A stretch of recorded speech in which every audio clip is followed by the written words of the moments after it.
Que vous inspire le sujet retenu par le SNEL pour son prochain congrès? Le chef d'établissement pilote des faits, de l'effet chef d'établissement à l'effet établissement. Alors d'abord, il faut parler un petit peu les langues étrangères pour comprendre cet intitulé. C'est la première action que j'ai eue, si je puis me permettre ce trait d'humour. Et en fait, c'est un sujet tout à fait passionnant parce que quand on regarde bien l'exposé, on comprend que ce qui est en jeu, c'est le leadership du chef d'établissement, comment il peut constituer une équipe qui porte du sens, comment peut-il créer des institutions ou participer à des institutions qui justement sont humanisantes, qui puissent aussi être des institutions qui transmettent. La tradition, c'est de tradérer, c'est transmettre. C'est pas une photocopie de l'histoire, c'est au contraire un dynamisme vivant pour transmettre des valeurs toujours anciennes, certes, mais toujours nouvelles parce qu'elles sont à parler à notre temps. Vous mettez souvent l'accent sur le discernement. En quoi est-il un élément fondamental pour celui qui assure le leadership et quels en sont les fondements? Discernement, ça vient de dia-krisis, littéralement à travers la crise. Et le mot kriseo en grec est très intéressant parce que ça veut dire séparer, choisir, s'engager. C'est-à-dire que quand on est devant des choses complexes, eh bien on a à faire du tri. On a à choisir à un moment et puis on a à s'engager, à mettre en mouvement les choses. Alors le discernement, mais c'est toute une école. C'est le général de Gaulle qui disait que les grandes batailles se gagnaient par la culture. Et finalement, c'est une culture générale. C'est des principes de management, c'est une vision spirituelle, c'est une vision anthropologique, c'est une anthropologie spirituelle aussi dans l'enseignement catholique. Donc c'est toute cette richesse-là, c'est un travail d'équipe qui fait que on peut discerner des voies nouvelles, comprendre les enjeux d'une époque et fondamentalement les découvrir. Je pense qu'il y a plusieurs crises actuellement, 5 crises majeures, la crise de la relation au réel contingent, à ce qui est éphémère, et c'est tout le problème de l'écologie notamment, de la durabilité. Il y a une question énorme autour du sens, une crise autour du sens, une crise autour de la parole, comment transmettre justement quelle parole peut être contribuer à créer des êtres nouveaux. Et puis, il y a toute la problématique de l'éthique, toute la problématique spirituelle. Et donc, je pense que tous ces enjeux, ils existent dans les institutions catholiques d'enseignement. Et c'est sur ces différentes crises, lieux de crise, criséo, où j'ai à faire un discernement, justement, qu'il faut agir, intervenir et réfléchir. Le chef d'établissement, comme tout leader, exerce un métier qui isole et qui peut parfois fragiliser. En quoi ce métier aux responsabilités multiples peut-il être source d'épanouissement?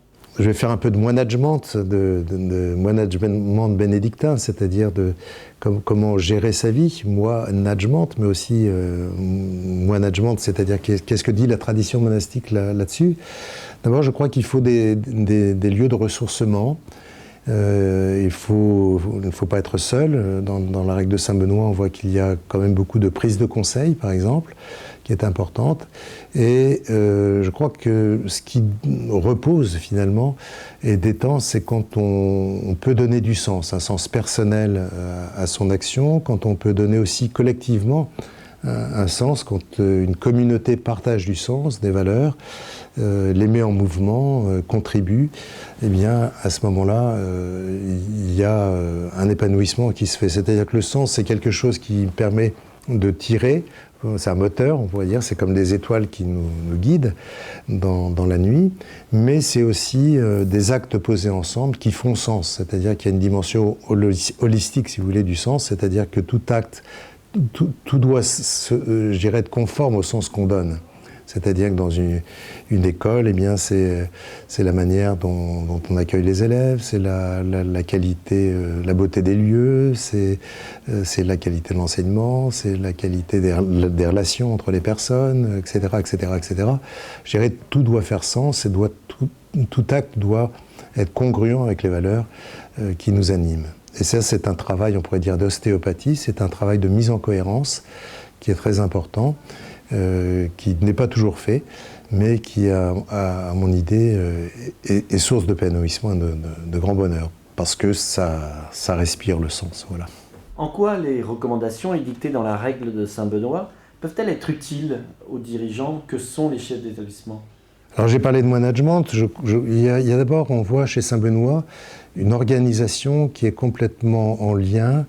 Il y a une dimension pour chaque fonction, il y a une dimension psychologique, il y a une dimension organisationnelle, il y a une dimension spirituelle, et tout ça est complètement en lien et j'irais en pleine continuité. Tout ce qui est organisation, mais aussi comportement, qualité technique, qualité des finalités, tout ça est extrêmement imbriqué. Et Benoît va donc proposer un système très humanisant parce que il nous relie à Dieu, mais il nous relie aussi aux hommes et aux institutions. Et l'un des grands conseils que donne Saint Benoît, à l'abbé notamment, celui qui a charge de le moinager, si on peut s'exprimer ainsi, c'est d'abord d'être un homme de paix. C'est-à-dire que c'est aussi le travail sur soi, c'est aussi la qualité de personnes qui ne se dispersent pas dans mille détails, mais qui sont capables justement de se recentrer, qui sont des bons pédagogues aussi. Donc c'est des personnes qui écoutent. Et fondamentalement, cette qualité d'écoute fait que celui qui dirige doit être un homme de paix. Et ça, c'est une grande source d'équilibre personnel, mais aussi d'épanouissement. Parce que celui qui est dans la paix, eh bien, il peut faire confiance aussi aux autres. Et le leadership, c'est essentiellement la confiance. La défiance, dit un de mes amis, c'est créer ce qu'elle craint. La confiance récolte bien plus qu'elle n'espère.